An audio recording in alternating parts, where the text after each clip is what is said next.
And for the first time in decades, presidential candidates are betting big on Illinois, many feeling the race could still be a toss-up heading into the state's primary on March 17th. So here is political strategist and Obama 08 alum Vince Casillas for a deeper look into this. How you doing, Vince? Good to be here. Good to be, yeah. We just came off a really fiery Democratic debate, more people thinking about who they're selecting.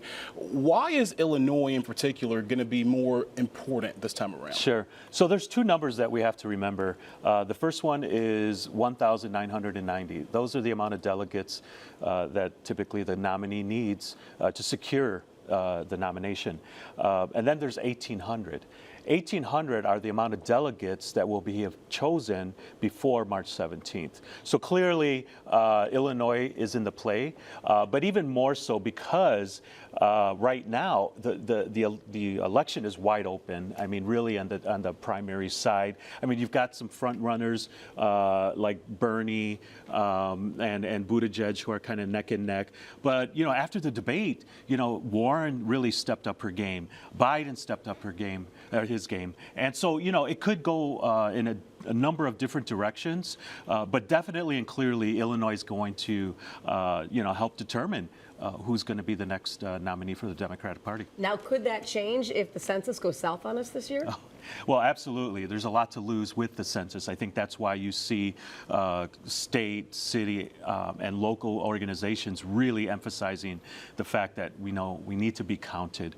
But yeah, I mean, I think, Illinois, look, for the longest time, by the time we got to the Illinois primary, it was probably a done deal who was going to be the nominee. But because we're in a wide open race, because there's, the front runners change every few weeks, it could go in a different direction.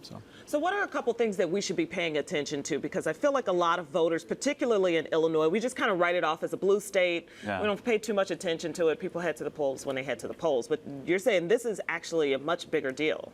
Yeah. I just think that, this time around, first off, there's a lot at stake. If you're a Democrat, you've endured a lot over the past, 3.5 years, and you definitely want to make a change. Now, there's a lot of obstacles and challenges this time around. I tell people, the economy is good. Even though there are a lot of, different things happening around the world, for the most part, people are pretty happy with what's happening. So incumbents are always hard to take out, on that second term. So it's going to be an uphill battle. That's why it's important, I think, for most Democrats right now to make sure they get the best candidate. And that's going to require very thoughtful consideration. I mean, this isn't just, oh, he looks like president, let's right. Check off that box. So you as a political strategist, what would be your advice to the voter out there? Because my circle talks a lot about choosing someone who you really like as a candidate versus someone who's going to win on their electability and how strong that is. What would your advice be to the voter? For the young voter, I would say go to YouTube. You're there a lot anyway. Yeah. Look up these candidates. See what they're talking about as they're traveling, as they're talking to voters. Look, when they're doing a commercial, they're going to show their best and brightest, right? So we don't need that. We need to know what they're actually saying when they're in these impromptu conversations with voters and they're asking them very tough questions that maybe you have. That's where you're going to really find out what these people really stand for. Are they, the biggest question right now is, are they the candidate that can beat Donald Trump? And so electability is a critical piece of that. We also got to get people to the polls. Like the last few elections have been historically low in this area. Absolutely. Look, I grew up in Illinois. I remember when I got my first start in politics, it was a voter registration drive targeting young Latinos. And every 9 out of 10 would always just say, my vote doesn't count. I'm not going to vote. And so unfortunately, there is that atmosphere. And unfortunately, a lot of, of the political stuff that's happened in Illinois and in Chicago has really turned people off.